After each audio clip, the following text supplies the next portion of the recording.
Power supply adalah bagian pencatu daya bagi rangkaian elektronika. Fungsi utama rangkaian power supply adalah mengubah tegangan AC menjadi tegangan DC yang dibutuhkan.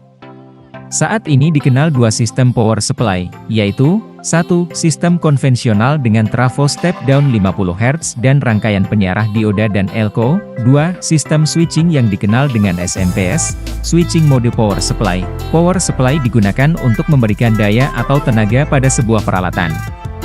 Namun dalam prakteknya, power supply yang ada jenisnya ada beberapa macam, karena penggunaan dan karakteristiknya yang sedikit membedakan dengan power supply konvensional.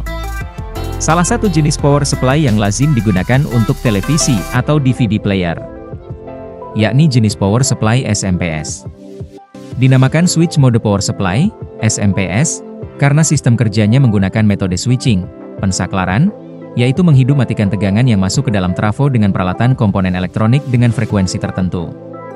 Sedangkan nama asematik diambil dari salah satu kelebihan dari SMPS, yaitu kemampuan power supply bekerja dengan rentang tegangan masukan yang lebar. Pada beberapa jenis SMPS, mampu bekerja pada tegangan masukan antara 90 sampai dengan 265 volt dengan output yang sama dan stabil. Karena kelebihan tersebut, SMPS menjadi auto voltage regulator atau wide range input regulated power supply. Secara mudahnya disebut asematik. Power supply konvensional, non-switching. Pada power supply konvensional, tegangan AC ini lebih dahulu diturunkan melalui sebuah transformator step down lalu keluaran trafo disearahkan dengan dioda dan diratakan dengan kapasitor elektrolit atau elko. Sering sekali kita mendengar istilah power supply pada bidang elektronik. Power supply linear ini masih menonjol untuk kebutuhan daya sedang dan merupakan jenis catu daya konvensional.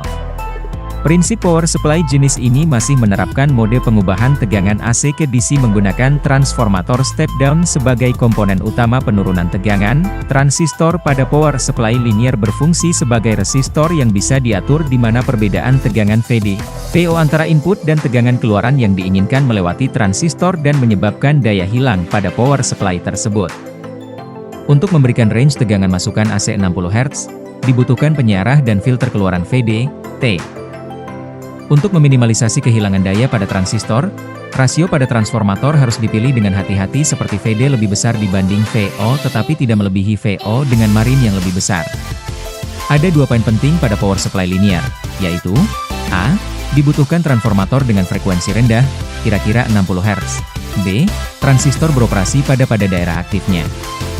Pada daerah tersebut terjadi kehilangan daya yang signifikan. Oleh karena itu efisiensi dari power supply linear biasanya berkisar pada range 30-60%. Hal yang positif dari power supply ini adalah rangkaiannya sederhana. Rating daya lebih dari 25 watt. Juga, power supply ini tidak menghasilkan EMI yang lebih besar dengan peralatan lain. Power supply switching SMPS. Seperti catu daya lainnya, SMPS mentransfer daya dari sumber DC atau AC, seringkali daya listrik, lihat adaptor AC, ke beban DC, seperti komputer pribadi, sambil mengubah karakteristik tegangan dan arus.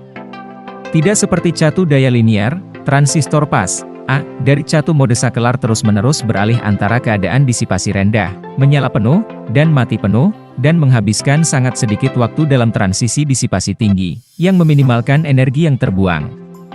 Pengaturan tegangan dicapai dengan memvariasikan rasio waktu hidup mati, juga dikenal sebagai siklus kerja. Sebaliknya, catu daya linear mengatur tegangan keluaran dengan terus-menerus menghilangkan daya dalam transistor pas. Efisiensi listrik yang lebih tinggi dari catu daya mode sakelar merupakan keuntungan penting. Catu daya mode sakelar juga dapat jauh lebih kecil dan lebih ringan daripada catu daya linear karena transformatornya dapat jauh lebih kecil.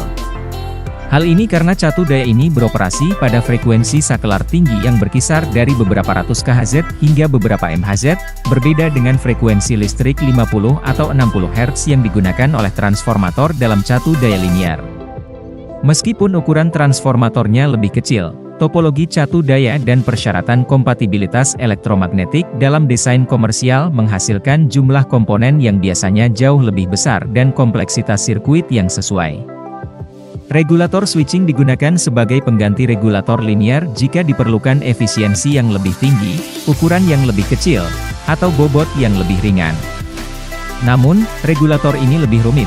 Arus switching dapat menyebabkan masalah gangguan listrik jika tidak ditekan dengan hati-hati, dan desain yang sederhana mungkin memiliki faktor daya yang buruk.